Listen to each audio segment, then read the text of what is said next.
Halo majikan, akhirnya kita TC juga nih ya. Mohon maaf gitu lama majikan. Soalnya kan di TC yang kemarin kita mengalami gangguan-gangguan yang menyebalkan begitu. Jadi agak sedikit trauma. Ini aja kita syutingnya siang-siang sekarang. Makanya dari kemarin kita juga nggak berani ngomongin yang horor-horor gitu kan. Sebelum hal-hal yang tidak diinginkan pergi dari sini gitu. Hus sana. Tapi kasus-kasus di mission kemarin tuh sebenarnya juga lagi seru-seru semua loh, geng. Sudah pada nonton belum? Nonton rame tahu? Ya cuma karena insya Allah nih ya kondisi saat ini sudah kembali kondusif begitu, jadi kita yuk TC lagi. Ini kita bawain cerita dari Chandra tentang pengalamannya ngantar jenazah yang tahu-tahu menghilang di tengah jalan.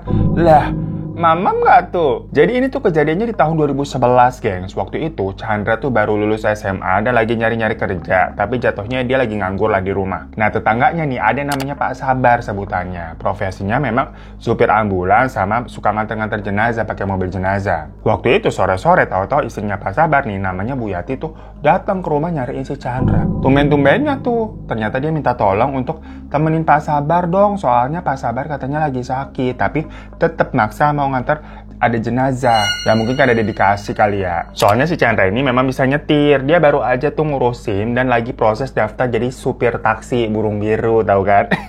Tapi memang lagi proses nunggu panggilan. Makanya si Bu Yati ini minta tolongnya ke Chandra tuh. Ya walaupun Chandra lagi nggak ngapa-ngapain pada saat itu, lagi nganggur istilahnya, tapi jujur katanya dia mah takut lah bawa jenazah-jenazah begitu, belum pernah. Tapi ya Bu Yati ini kan bilang ada Pak Sabar kok, dan Pak Sabar yang nyetir. Kamu nemenin aja, maksudnya nanti kalau Pak Sabar kecapean atau nggak kuat, namanya lagi sakit gitu, biar bisa gantian, biar tidak berbahaya. Atau nanti perginya nyetir Pak Sabar, kamu nanti nyetir pas pulangnya aja deh. Nah FYI aja ya, waktu itu Chandra ini tidak dikasih duit, gengs. Maksudnya ini memang pekerjaan minta tolong, project thank you begitu istilahnya. Jadi Chandra sebenarnya mikir 1000 kali. Tapi pas tahu yang meninggal adalah seorang ibu-ibu yang katanya kecelakaan pas dia lagi mau ke pasar. Si ibu itu tuh jualan di pasar di daerah rumahnya Chandra. Dan dia udah ditunggu tuh sama anak-anaknya di kampung halamannya. Nah seketika itu juga si Chandra keinget sama ibunya sendiri yang memang sudah tiada.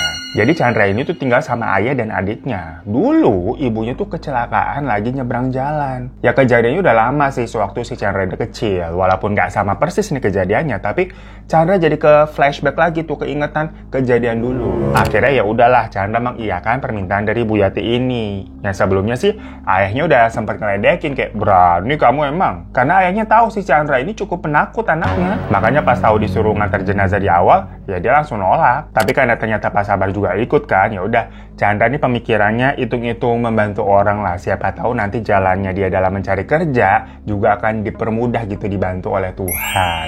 Niatannya begitu di hati. Singkat cerita berangkat deh nih. Pokoknya pas Chandra ke rumah duka, jenazah ibu-ibu itu tuh sudah dimasukkan ke dalam mobil jenazah, jadi udah siap. Dan tertulis juga di situ namanya Ibu Atun. Dan ternyata si Pak Sabar itu memang kelihatan pucet banget, gengs, kayak orang sakit maksudnya. Sampai pakai jaket, pakai shawl begitu. Berangkatlah nih mereka nih. Yang nyetir ya si Pak Sabar bener. Chandra duduk di sebelahnya di kursi penumpang. Dan waktu itu nggak ada rombongan yang ikut iring-iringan. Sampai si Chandra yang nanya, ini keluarganya nggak ada yang ikut, nggak ada yang datang. Pak Sabar bilang, itu keluarganya Bu Atun semuanya ada di kampung tempat mereka lagi mau ke sana nih, yang jaraknya katanya sekitar 3 jam perjalanan. Kata orang pasar ya, tiap hari si Bu Atun ini tuh bolak-balik yang pergi dari kampungnya itu ke pasar di daerah tempat Chandra tinggal. Sendirian itu naik motor. Makanya kecelakaan di jalan sampai motornya katanya udah hancur. Ya bener-bener perjuangan seorang ibu banget gitu kali ya. Mungkin ngantuk atau gimana. Pokoknya mereka perginya tuh udah sore memang, sekitar jam 5-an. Yang estimasi nyampainya sekitar jam 8 lah. Kan 3 jam perjalanan tuh. Terus nanti balik lagi gitu, nyampe rumah kira-kira ya masih jam 11-an. Ya hitungannya masih oke lah, nggak sampai tengah malam dini hari gitu kan. Cuma sepanjang perjalanan Pak Sabar ini batuk-batuk terus. Dan nyetirnya juga lambat banget gitu, karena lagi sakit kali ya soalnya ya. Chandra udah nawarin kayak, udah gantian aja Pak, aku yang nyetir gitu. Tapi Pak Sabar bilang, nggak usah, ntar gantinya kamu pas pulang aja nyetirnya. Ya memang kan dari awal dibilangnya begitu ya, gantian nyetirnya pas pulang. Ya udah Chandra mah nurut aja. Ya selama perjalanan Chandra sama Pak Sabar ngobrol-ngobrol biasa aja, ngebahas banyak hal tentang kehidupan. Tapi pas Chandra nanya kayak pengalamannya Pak Sabar selama nganterin jenazah, ada yang gimana-gimana gitu nggak? Ada yang seru nggak Pak? Pak Sabar bilang, udah nanti aja pas pulang. Nggak etis soalnya ini keadaannya mereka lagi bawa jenazah juga di belakang. Dan di situ Pak Sabar juga makin lama nih batuknya makin sering gitu, karena mungkin ngomong mulu ya, diajak ngobrol. Lah kalau orang lagi batuk, lagi sakit begitu kan, kalau banyak ngomong makin gede juga batuknya terus-terusan jadinya kering tenggorokannya. Akhirnya Chandra menyetop pembicaraan mereka lah biar tenggorokannya Pak Sabar nih istirahat dulu begitu. Dan kebetulan memang di radio ini terdengar azan maghrib. Jadi selama perjalanan nyetel radio ya. Dan karena lagi azan maghrib ya jadinya diem mereka. Selesai udah azan nih masih dalam keadaan diem nih berdua. Tahu-tahu ada suara batuk. Tapi suara batuknya beda bukan suaranya si Pak Sabar nih. Soalnya kan dari tadi Pak Sabar batuk mulu ya. Ya hafal dong si Chandra ini suara ngebas-ngebasnya gimana. Ini suara batuknya beda. Chandra langsung lihat Pak Sabar dan Pak Sabar juga langsung ngelirik Chandra. Kayak lihat-lihatan gitu mereka, tapi nggak ngomong apa-apa, mungkin bingung itu suara apa ya. Chandra mikirnya apa itu dari radio. Tapi udah tuh, nggak ada yang ngebahas sampai nggak lama mereka melewati jalan yang lumayan sepi. Masih jalan utama sih, cuma nggak banyak mobil lalu lalang yang mungkin lagi melipir sholat maghrib atau gimana ya. Pak Sabar niatnya nih mau jamak takhir aja di sholat isya nanti sekalian gitu loh. Jadi digabung nih maghribnya biar jenazahnya nih sampai dulu di tujuan. Hingga tahu-tahu Pak Sabar nih kayak bingung nyari jalan. Ya tahun segitu kan belum ngetrenan di Google Maps ya. Chandra sendiri nggak megang handphone waktu itu. Dia tuh katanya nungguin pengumuman lamar kerja jadi supir taksi itu tuh bener-bener manual. Jadi tiap hari datang ke kantornya nanyain update. Ya pokoknya karena waktu itu Pak Sabar bingung nih arah jalannya kemana, melipir deh dia tuh nanya ke sebuah warung yang ada di seberang jalan. Sementara Chandra ya duduk di dalam mobil itu sambil ngeliatin si Pak Sabar lagi ngobrol tuh di luar. Tahu-tahu terdengar lagi tuh ada suara batuk-batuk. Masalahnya itu posisi radionya lagi mati, gengs, karena sinyalnya ini udah mulai keresek-keresek hilang sinyal gitu, dimatiin memang dari tadi. Chandra langsung nengok ke belakang kan. Posisinya di belakang itu jenazahnya ada di dalam keranda yang ditutup kain hijau kayak bau jenazah biasa, jadi nggak kelihatan jenazah di dalamnya tuh seperti apa karena ketutupan kain. Di situ Chandra deg-degan karena barusan dia dengar tuh suara batuk tuh. Lagi merhatiin keranda yang ada di belakang tuh, tahu-tahu dari samping kaca jendelanya ada yang ngetok. Kaget lah Chandra, dan ternyata itu ibu-ibu kayak bawa dagangan sayur-sayur gitu, gengs. Chandra buka kaca kan, dikira itu ibu mau nawarin dagangannya. Ternyata si ibunya itu nanya mau kemana. Ya Chandra nyebutin tuh alamat yang dituju, dan ibu itu ngasih tahu nanti lewat jalan utama di sana memang lebih muter, tapi lewat situ aja lebih aman karena udah gelap. Jangan lewat jalan kecil yang di sebelah kanan ya, katanya begitu. Ya jujur Chandra nggak paham nih maksudnya jalan kecil sebelah kanan tuh yang kemana, yang di mana. Ya dia kan baru pertama kali ke situ. Tapi abis ngomong begitu tuh si ibunya udah pergi lagi jalan. Dan Chandra sempat ngeliatin si ibu-ibu itu lewat kaca spion gitu loh. Ya udah, jalan aja terus ibunya, orang napak. Gak lama sih Pak Sabar nih nyebrang jalan tuh karena warungnya tadi kan di seberang, terus masuk mobil. Berangkat lagi deh mereka. Gak lama bener aja gengs, ternyata ada jalan kecil kayak masuk ke hutan pinus di sebelah kanan gitu di samping jalan utama. Dan si Pak Sabar belok ke situ. Chandra kan langsung ngomong, "Loh kok lewat sini Pak?" Dan Pak Sabar ya jawab, "Tadi kata pemilik warung bisa lewat sini, katanya lebih cepat." Dan waktu itu memang keadaannya nih banyak motor-motor yang lewat situ lalu lalang dari arah yang sama gitu kayak mereka ataupun dari sebaliknya. Jadi masih ada kendaraan. Jalannya cukup 2 mobil, gengs, tapi memang bukan aspal, agak jelek, agak begajukan. Ya Chandra langsung ceritakan, tadi ada ibu-ibu jualan bilang katanya lewat jalan utama aja, walaupun lebih jauh nggak apa-apa, lebih aman katanya daripada lewat sini. Nah Pak Sabar nangkapnya kata lebih amannya dikira macam kayak begal kali gitu ya, karena kan itu bukan jalan utama. Tapi berhubung ini masih sekitaran jam 7 kok, biar cepat sampai kan sejam lagi lewat jalan pintas. Dan tadi tuh masih ada motor-motor lewat juga. Nanti pulangnya baru deh lewat jalan utama aja, karena kan pasti pulangnya akan lebih malam. Ya udah Chandra mah ngikutin aja, dia nggak ada perasaan apa-apa tuh. Tapi pas makin masuk tuh ke dalam hutan pinus, itu jalannya kan tadi cukup begajulan ya, bebatuannya nggak rata, jadi jugi-juk. Keranda di belakang itu kayak ngehantam pintu belakang, geng. Gitu keras. Padahal sebenarnya katanya kerandanya itu udah ada penguncinya, maksudnya emang biar nggak los, biar nggak gerak-gerak gitu loh. Tapi nggak tahu kenapa itu bisa sampai nubruk pintu ke belakang. Akhirnya Pak Sabar melipir sebentar tuh untuk ngecek dan ngencengin pengikat kerandanya lagi. Dan di situ si Chandra ya ikut turun. Yang pas turun masih ada itu motor-motor pada lewat. Dan dicek tuh sama Pak Sabar bener, penguncinya lepas, jadi kan dibenerin. Ada motor tuh yang berhenti nanyain, dikiranya mogok nih mobilnya. Tapi Pak Sabar langsung bilang, "Enggak kok, ini benerin pengunci lepas aja gitu." Oh ya udah, ditanya sama si pengendara motor itu, "Emangnya mau kemana Pak?" Disebutin kan alamatnya. Dibilang lagi, "Oh ya bener, nggak jauh kok, ntar lurus aja gitu, nanti di sini bisa motong jalan memang daripada ke jalan utama." Pak Sabar ngangguk-ngangguk aja kan, karena memang tadi udah dibilangin sama orang warung. Tapi si pengendara motor itu bilang lagi, "Cuman Pak ya, nanti di depan tuh ada petilasan keramat Pak, pas lewat bunyiin klakson 3 kali aja ya." Yang apa-apa sih, jaga-jaga aja, namanya juga kepercayaan orang sini, kalau lewat situ suka begitu, kita klakson. Lagi-lagi Pak Sabar ngangguk-ngangguk aja, karena ternyata hal itu juga udah dibilangin sama orang warung juga. Ya udah si motor itu pergi kan, dan Pak Sabar nutup pintu belakang mobil lagi dan mau lanjut nyetir. Tiba-tiba mobilnya disesat. Kagak bisa. Lah kok jadi mogok? Mana si orang motor itu udah pergi gitu kan? Celingak-celinguk gitu, kagak ada motor lagi yang lewat. Ya Pak Sabar turun lagi tuh dari mobil, ngecek mesin di depan. Dan Chandra bantuin juga ngecek tuh. Dilihat kayaknya nggak ada yang salah, bener-bener kayak normal aja di mesinnya. Nah posisinya mereka itu kan di depan mobil ya, dengan kap mesin yang tadi naik tuh dibuka ke atas. Karena ngeliat nggak ada yang rusak, kap mesinnya ditutup lagi kan. Bruk. Tapi di situ si Chandra sama Pak Sabar ngeliat ada pocong yang duduk di kursi penumpang depan, di kursinya Chandra duduk. Astagfirullahaladzim gitu, kaget berdua. Langsung mundur ke belakang tuh menjauhi mobil. Dan di kejauhan terlihat ada lampu sorot tuh yang datang. Ada motor lagi. Ya mereka langsung nyetopin motor itulah. Berhenti tuh si pengendara motornya. Pak Sabar dengan panik bilang, maaf bisa bantu nggak, ini mobil saya mogok. Dia nggak cerita ada pocong begitu ya. Tapi orang itu bilang, lah saya nggak ngerti mesin Pak, ya udah saya cariin, saya panggilin montir dulu ya, ada bengkel di sana, katanya gitu. Pak Sabar sama Chandra juga bingung ya harus ngomong apa, maksudnya kan mereka lagi ketakutan nih, jadi ya udah deh diain aja. Namun ya mereka jadinya ditinggal sama si pengendara motor itu, dia muter balik nyari bengkel ke jalan utama tadi. Ya baik sebenarnya ya, cuma kan nggak nolong, lagi ketakutan juga Pak Sabar sama Chandra nih. Dan pas mereka lihat lagi ke dalam mobilnya, pocongnya sudah nggak ada. Ragu-ragu tapi mereka nih mau masuk ke dalam kan. Akhirnya Pak Sabar cuma buka pintu dan masukin tangannya buat nyetir mobil, nyoba tuh, masih mogok kayak nggak bisa nyala. Di situ Chandra udah ketakutan banget ini, gimana? Akhirnya mereka berdiri aja tuh di depan mobil nunggu bantuan. Tapi kok ini nggak ada yang lewat-lewat lagi gitu motor-motor. Mendadak sepi, gengs. Nah lagi diem nih, situasinya hening. Tiba-tiba terdengar kayak ada suara pintu mobil dibuka paksa. Wah, apaan tuh? Yang pas dicek ternyata pintu belakang mobil mereka ini kebuka, gengs. Tapi kerandanya sih masih di dalam. Cuman kain hijau penutup kerandanya itu kesingkap jatuh. Dan terlihat di dalam kerandanya kosong, kagak ada jenazah buat. Pak Sabar langsung buka seluruh kainnya gitu kan, memastikan lah beneran kosong, nggak ada jenazahnya buatun. Kaget mereka berdua, kemana? Pas nengok ke belakang, jauh di ujung jalan tuh ada putih-putih berdiri, tapi jauh banget kelihatannya. Itu apa Pak? Si Chandra berbisik kan ke si Pak Sabar. Dan Pak Sabar kayak udah gemeteran sambil batuk-batuk terus tuh karena ketakutan. Dan putih-putih itu lama-lama kayak melayang terbang gitu ke atas sampai ke pepohonan tinggi banget. Di situ Chandra langsung tahu kalau itu Pak Sabar langsung lari gitu, teriak ke Chandra kayak, kabur dah, kabur. Ya ikutan kabur si Chandra, refleks gitu kan. Mereka lari tuh ke arah jalan depan sampai ngos-ngosan masih Chandra. Dimana di situ Pak Sabar ternyata larinya cukup kenceng juga. Yang namanya orang ketakutan kali ya.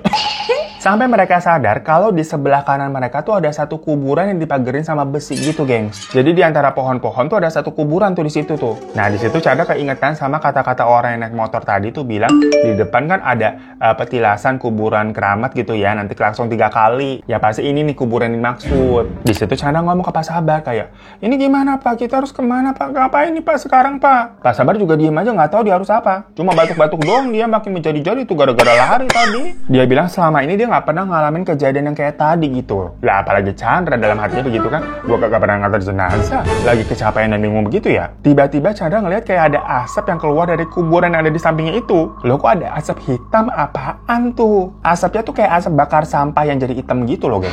Dan lama-lama dari balik asap itu terlihat ada sosok kayak kakek-kakek kurus, badannya hitam semua dengan gigi putih, jongkok di atas kuburan. Chandra sama Pak Sabar diem aja tuh mematung ketakutan. Dan sosok itu tuh jalan dengan cara kayak ngerangkak, geng, sampai manjat pagar kuburan juga kayak melata. Di situ Pak Sabar bilang ke Chandra kayak, pura-pura mati, Ndra, pura-pura mati. Tahu-tahu si Pak Sabar langsung tiduran di tanah gitu kayak orang mati emang. Soalnya mungkin jarak mereka ini terlalu dekat dengan sosok itu yang tahu-tahu muncul di sampingnya tuh di atas kuburan, yang kalau mau lari juga udah telat. Refleks kayak Chandra langsung ngikutin Pak Sabar gitu, pura-pura mati tiduran di tanah gitu, merem ketakutan dia. Nah di situ memang si Chandra keinget kalau dia pernah dengar dari temennya, misalkan ketemu setan dan gak bisa kabur, udah pura-pura mati aja, biar si setan katanya ngiranya kita ini udah mati, jadinya nggak ganggu. Cuma waktu denger begitu si Chandra mikirnya itu kayak bercandaan doang, dikira macam ketemu beruang kali. Kalau ketemu beruang kan emang katanya kita diam aja gitu ya, pura-pura mati biar nggak disangka ancaman sama si beruang. Tapi berhubung situasinya si Chandra udah terlanjur refleks tiduran juga di tanah macam orang mati, ya udah dia merem aja gitu loh, lanjutin cosplaynya dia gitu sambil baca-baca doa dalam hati udah pasrah. Tahu-tahu ada suara, gengs. Gawa apa kue ngerene lewat bangunanku?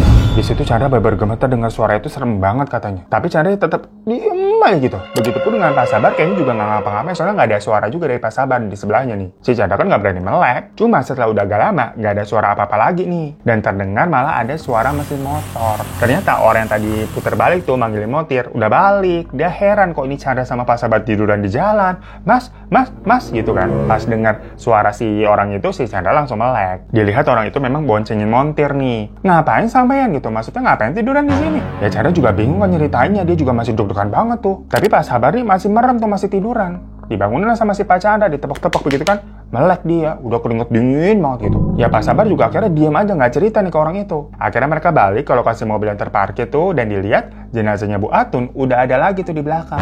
Dan pas montir yang ngecek tuh, dibenerin segala macam, ternyata memang ada masalahnya tuh di aki sama di kelistrikan. Ya akhirnya dibenerin dan bisa nyala. Tapi si montir sama si pengendara motor ini tuh bilang, udah puter balik aja lewat jalan utama, jangan diterusin lewat jalan sini gitu. Soalnya selain udah malam, ini ada jenazah juga. Sepertinya sih mereka tahu ya, abis ada sesuatu yang terjadi. Karena kan yang nemuin Chandra sama si Pak Sabar tiduran di tanah aja udah aneh banget. Tapi masing-masing dari mereka semua nih kayak enggan ngomong, kayak nggak mau cerita gitu. Macam kayak ya udahlah sama-sama tahu aja. Akhirnya setelah mobil nyala, mereka putar balik lagi deh tuh ke jalan utama. Dan dari situ Chandra nyetir nih, karena Pak Sabar nih mukanya udah pucet banget. Takut kenapa-napa juga kan di jalan, nanti bahaya. Dan sepanjang jalan udah pada diem-dieman nih, nggak berani ngebahas masalah tadi. Dan si Chandra juga jadinya zikir terus. Singkat cerita, akhirnya mereka sampai di tempat tujuan nih di jam 10 malam. Jadi telatnya 2 jam ya. Selain tadi ada insiden tadi, mereka kan akhirnya putar balik lewat jalan utama lagi. Keluarga di rumah udah nungguin lah, khawatir lah, harusnya kan udah sampai jam 8. Cuma lagi-lagi di situ Chandra nggak berani cerita. Begitupun dengan Pak Sabar yang pucet diem aja. Sampai keluarga dari Bu Atun ini nanya kayak, itu Pak Sabar sakit apa gimana? Istirahat dulu Pak. Akhirnya Pak Chandra sama Pak Sabar disuruh duduk-duduk dulu tuh, dikasih minum. Nah di rumah itu ternyata semua orang memang sudah menyiapkan kedatangan Bu Atun yang rencananya mau dimakamkan besok pagi ya. Sepagi-pagi jam 8 lah kalau bisa. Nah tadinya abis sudah selesai minum nih, Chandra mau balik tuh karena takut tambah malam kan. Cuma pas mau berdiri, tiba-tiba si Pak Sabar ambruk. Dipegang badannya dingin banget. Langsung dibantuin sama orang-orang kan, digotong tuh ke dalam, direbahin di tikar. Dicek nafasnya sih masih ada. Dikasih balsam segala macam gitu kan, ditanya ini kenapa gitu loh. Ya Chandra juga nggak tahu, dia bingung. Tapi kan sedari awal Pak Sabar ini memang lagi sakit ya, makanya si Chandra ini disuruh ikut nemenin. Di situ posisinya kalau mau dibawa ke rumah sakit itu jauh gengs jaraknya, karena ini lokasinya bener-bener di kampung banget. Lagi pada bingung begitu, tahu-tahu si Pak Sabar melek, melotot kayak marah gitu. Terus bangun, duduk dia ngangkang. Kepalanya kayak goyang ke kanan, ke kiri, ke kanan, ke kiri. Sampai ada satu orang di situ yang bilang kayak, wah, kayaknya dek neng kesurupan. Dan ada orang lagi tuh yang nanggepin, Kok menawa kesurupan perewangi ibu? dengar begitu, Chandra kaget kayak, hah, perewangan? Pantesan tadi pas nganterin jenazahnya Bu Atun, ada kejadian horor kan? Ya langsung ceritalah si Chandra ke keluarganya Bu Atun ini. Yang ternyata menurut keluarganya, Bu Atun ini tuh memang punya perewangan untuk melancarkan usahanya, gengs. Dan hal itu sebenarnya sudah tersebar di wilayah mereka. Makanya Bu Atun ini semacam nggak boleh berjualan di sana lah.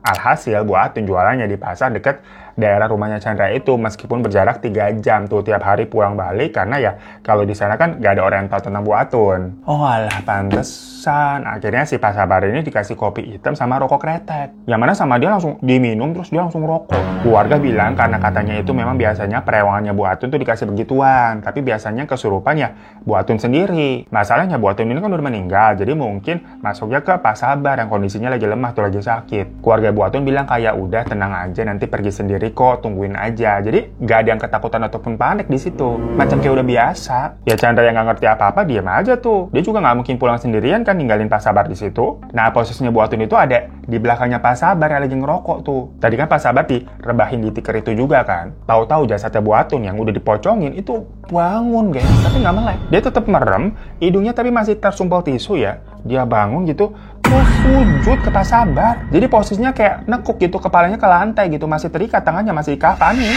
Baru di situ semua orang pada ngacir keluar rumah, termasuk si Chandra gitu, pada ketakutan. Kok bisa Bu Atun bangun lagi begitu?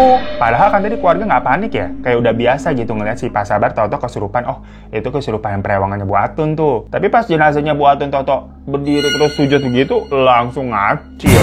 Masalahnya di daerah sana itu nggak ada ustadz, gengs. Rumahnya ustadz jauh. Tapi kan memang ustadz udah dikasih tahu tahu datang besok pagi karena mau nguburin Bu Atunnya besok pagi. Jadi di situ mereka nggak tahu nih harus ngapain, nggak ada yang berani masuk rumah juga. Minta tolong ke tetangga sekitar yang pas diceritain tentang hal tadi tuh ya pada nggak berani sama. Ya udah jadinya Pak Sabar sama jasad Bu Atun ditinggalin aja begitu di dalam rumah. Sementara Chandra udah bingung nih mesti ngapain gue ya. Dia mikirnya mah sebenarnya mau pulang aja. Cuma ya gimana?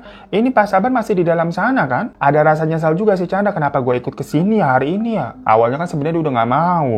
Sempat lama tuh mikirnya. Akhirnya dia putuskan, udah panggil Ustadz aja jauh nggak apa, udah samperin aja daripada nggak ada solusi. Jadi akhirnya ada pihak keluarga sama tetangga yang pergi deh tuh. Lama banget tapi emang nggak balik-balik. Sementara si Chandra nih numpang di salah satu rumah warga di situ bareng anggota keluarga Bu Atun yang lainnya. Ya waktu itu posisinya Chandra udah ngantuk-ngantuk kan udah capek dia. Tahu-tahu orang-orang di situ pada heboh gengs karena melihat Pak Sabar nih keluar tuh dari rumahnya Bu Atun. Celingak-celinguk. Langsung semuanya yang tadi pada duduk-duduk di depan teras tuh masuk ke dalam. Termasuk si Chandra yang ikut masuk juga. Melek langsung dia tuh dari tadinya ngantuk. Dikunci pintunya dari dalam. Dan tahu-tahu Pak Sabar udah sampai di depan rumah tuh, di depan jendela. Gedor-gedor, marah gitu teriak. Luwe, aku luwe.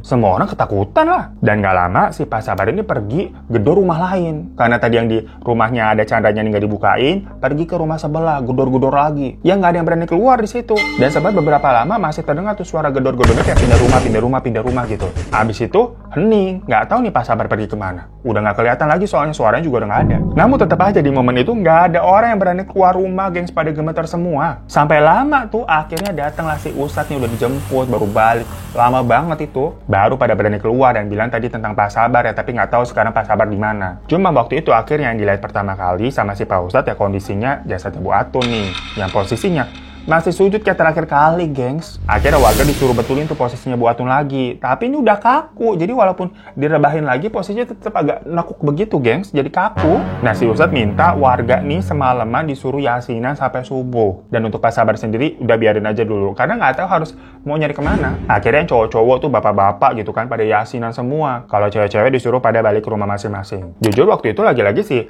Chandra udah sambil ngantuk-ngantuk kan gitu ya. Tapi di situ dia udah merasa aman karena mendengar lantunan orang-orang pada yasinan dan ada ustadz juga gitu. Jadi udah nggak terlalu deg-degan. Sampai subuh tiba, mereka sholat subuh berjamaah nih, terus dilanjutkan sholat jenazah juga dan langsung membawa Bu Atun ke pemakaman setelahnya. Jadi lebih cepet ini, memang udah sekitar jam 7 udah pergi. Rencana kan tadi jam 8 soalnya, tapi udahlah diburu-buru. Dan di situ posisinya Pak Sabar masih hilang, kagak tahu kemana. Akhirnya setelah menguburkan Bu Atun, ya udah Chandra pulang sendirian tuh, balikin mobil jenazahnya itu ke rumah sakit juga. Terus cerita mengenai kejadian semalam sampai si Pak Sabar ini hilang. Dan waktu pulang ke rumah, ya bapaknya Chandra khawatir kan, kemana kamu semalaman nggak pulang? Harusnya kan udah balik semalam begitu, nggak ada kabar juga gitu, nggak punya handphone. Ya lagi-lagi cerita lah si Chandra. Ya pokoknya di situ Chandra kayak bingung sendiri juga ya, nggak ngerti harus gimana. Niatnya kan di awal dia cuma mau bantu, tapi kok semuanya jadi terjadinya nih di luar ekspektasinya dia. Akhirnya sorean nih baru ada kabar kalau ternyata Pak Sabar itu udah pulang ke rumahnya. Dan Chandra ngeliat sendiri memang Pak Sabar udah balik nih ke rumah. Cuma si Chandra nih nggak berani langsung nanya-nanya segala macam karena kelihatannya Pak Sabar lemes banget. Baru beberapa hari setelahnya malah Pak Sabar sendiri yang datangi rumah Chandra dan sambil nanya-nanya kejadian yang terjadi di kampung itu